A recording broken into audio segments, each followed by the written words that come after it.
السلام علیکم ورحمۃ اللہ وبرکاتہ۔ الحمدللہ والصلاۃ والسلام علی رسول اللہ۔ گناہوں کی بخشش کا ذریعہ بننے والے اعمال میں سے ایک عمل قیام رمضان یعنی نماز تراویح بھی ہے۔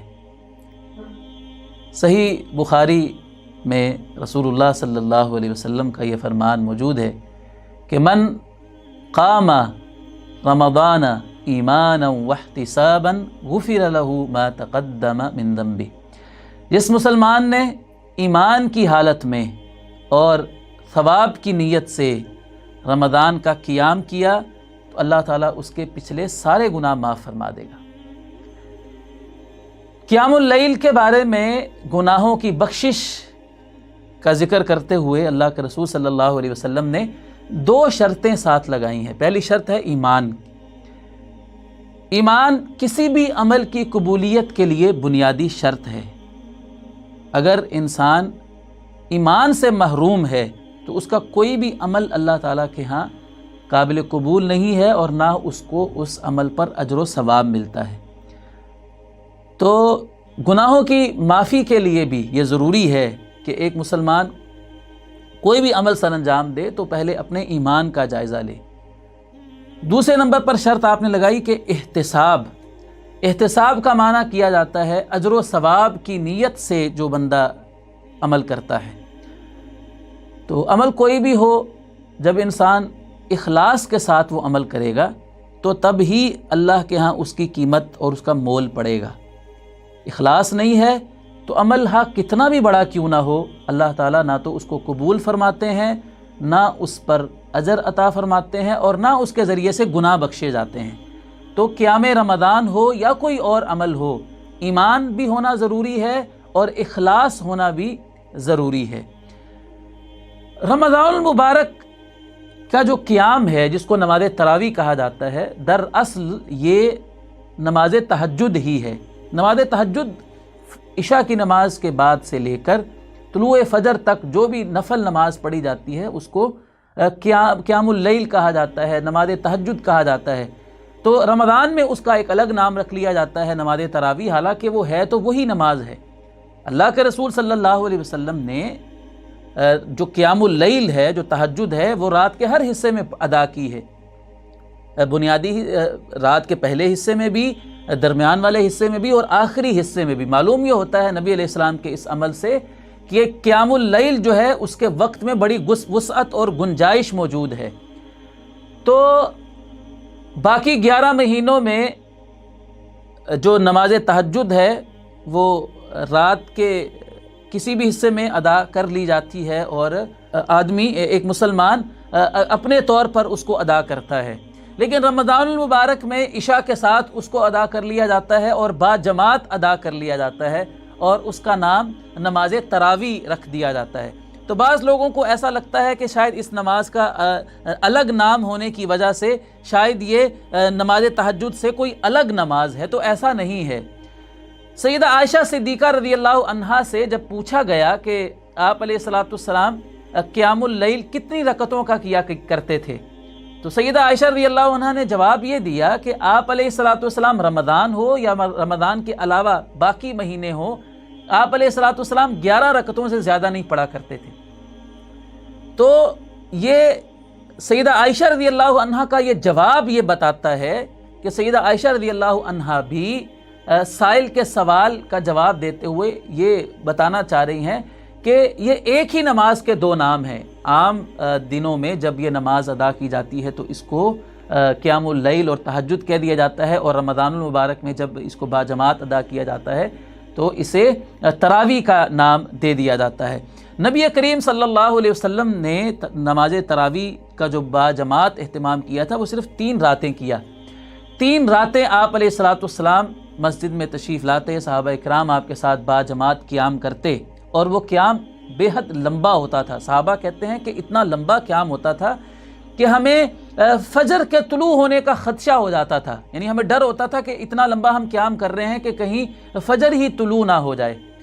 اب آپ خود ہی غور فرمائیے کہ جب اتنا لمبا قیام آپ علیہ الصلوۃ والسلام نے 3 راتوں میں کیا، تراویح آپ نے اتنی لمبی ادا کی کہ فجر کے طلوع ہونے کا خدشہ تھا، تو پھر اس بات کی تو کوئی گنجائش ہی نہیں رہتی ہے کہ آپ علیہ الصلوۃ والسلام نے نماز تراویح کے بعد آپ نے الگ سے تہجد بھی پڑھی ہو، تو ایسا بالکل بھی نہیں ہوا ہے۔ آپ علیہ الصلوۃ والسلام نے جن راتوں میں قیام اللیل نماز تراویح پڑھی ہے با جماعت، ان راتوں میں آپ نے تہجد بالکل بھی نہیں پڑھی ہے، حالانکہ تہجد آپ صلی اللہ علیہ وسلم کبھی بھی نہیں چھوڑا کرتے تھے۔ تو آپ صلی اللہ علیہ وسلم نے تراویح پڑھی اور اتنی دیر تک پڑھتے رہے، لمبا اتنا قیام کیا کہ تہجد پڑھنے کی تو ضرورت ہی نہیں رہی اور وقت بھی نہیں رہا۔ تو معلوم یہ ہوا کہ یہ ایک ہی نماز ہے، نماز تراویح اور نماز تہجد، اور اس کی رکعتیں جو ہے وہ 11 رکعتیں ہیں، 8 رکعتیں 2 کر کے ادا کرنی ہے اور 3 رکعتیں پھر وتر ادا کرنے ہیں۔ آپ علیہ الصلوۃ والسلام 3 راتوں تک صحابہ کرام کو یہ جماعت کے ساتھ یہ نماز تراویح پڑھاتے رہے، لیکن چوتھی رات آپ صلی اللہ علیہ وسلم تشریف نہیں لائے۔ صحابہ آپ کا انتظار تو کرتے رہے مسجد میں، لیکن آپ تشریف نہیں لائے، اور آپ نے پھر بعد میں صحابہ کو بتایا کہ میں اس وجہ سے نہیں آیا کہ کہیں اللہ تعالیٰ تمہارے ذوق شوق کو دیکھ کر کہیں اللہ تعالیٰ اس عبادت کو تمہارے اوپر فرض ہی نہ کر دے۔ تو معلوم یہ ہوا کہ نماز تراویح یہ سنت ہے۔ آپ علیہ الصلوۃ والسلام نے اس ڈر سے اس کو مطلب باقاعدہ مسلسل ادا نہیں کیا کہ کہیں فرض نہ ہو جائے، کیونکہ وہ شریعت کے نزول کا وقت تھا اور احکامات اللہ کی طرف سے اتر رہے تھے، تو آپ علیہ الصلوۃ والسلام نے اس لیے اس کو مسلسل ادا نہیں کیا تاکہ کہیں یہ فرض نہ ہو جائے۔ تو آپ علیہ الصلوۃ والسلام کے دنیا سے رخصت ہو جانے کے بعد اب چونکہ دین مکمل ہو چکا ہے، اب تو فرضیت کی کوئی گنجائش باقی نہیں رہی ہے، تو اب مسلمان اس کو باقاعدہ با جماعت پورا مہینہ ادا کرتے ہیں، تو یہ بدعت نہیں ہے۔ حضرت عمر فاروق رضی اللہ عنہ سے جب اس نماز تراویح با جماعت کے بارے میں بات ہوئی تو انہوں نے اس کو کہا کہ یہ ایک اچھی بدعت ہے۔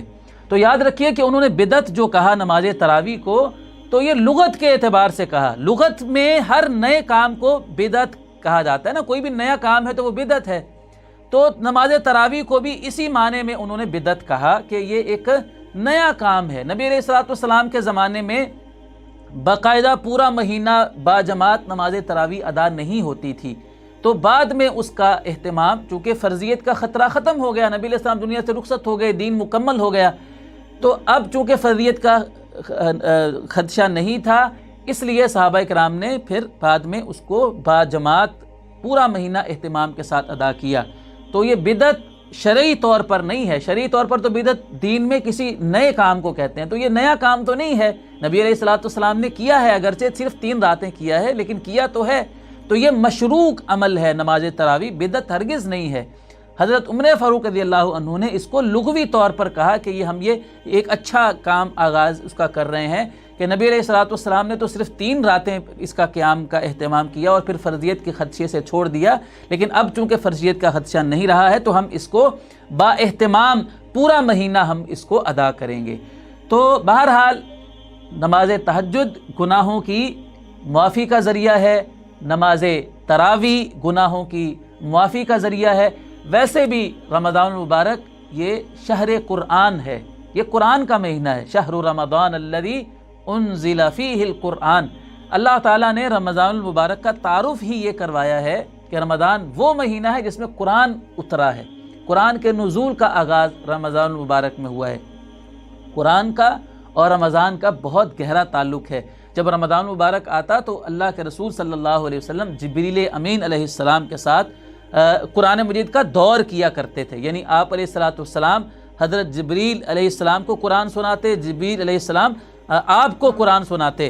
تو اس حوالے سے ہم یہ کہتے ہیں کہ رمضان المبارک قرآن کا مہینہ ہے اور نماز تراویح میں ہم قرآن سنتے ہیں، تو اس لیے رمضان المبارک میں بڑے اہتمام کے ساتھ، بڑے ذوق شوق کے ساتھ مسجد میں جا کر قرآن سننا چاہیے، نماز تراویح کو با اہتمام ادا کرنا چاہیے، اس نیت کے ساتھ کہ اللہ تعالیٰ اس عمل کی بدولت ہمارے گناہوں کو بخش ڈالے گا۔